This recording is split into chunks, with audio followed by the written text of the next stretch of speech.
AEW Dynamite starts with Jon Moxley vs Ryan Nemeth, and Moxley wins with a Paradigm Shift DDT. After the match, Moxley says he's addicted to being inside the ring, and Kenny isn't the first person to try and take him out. The Varsity Blondes Brian Pillman Jr. and Griff Garrison vs Brian Cage and Ricky Starks with Taz in their corner, and Cage wins with a drill claw on Pillman Jr. After the match, Sting comes out with the body bag, and Taz's son Hook is in it.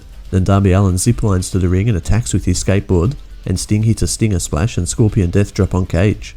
Backstage, Tony Schiavone has a sit-down interview with Miro, Kip Sabian and Penelope Ford, and Miro says Chuck Taylor needs to stop acting like a kid, and Miro will teach him how to be a man for the rest of his life. Brendan Cutler vs Jake Hager, and Hager wins with a clothesline. After the match, Santana and Ortiz and Wardlow come out to beat down Cutler, and the Young Bucks, Matt and Nick Jackson run out to make the save with super kicks, and the Bucks call Chris Jericho and MJF out, but Jericho and MJF show up on the Turnatron, and they show that they have the Bucks dad beaten down and bloodied backstage. Isaiah Cassidy with Matt Hardy and TH2, Jack Evans and Angelico in his corner versus Hangman Adam Page, and Page wins with the Deadeye.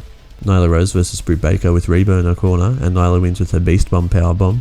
It's announced that the newest signing of AEW, Paul White, formerly known as The Big Show, will be with Tony Schiavone on AEW's YouTube show, Dark Elevation, as part of the announced team. Lance Archer vs Rey Fenix, with the winner getting a place in the ladder match at the Revolution pay-per-view. Archer wins with his blackout.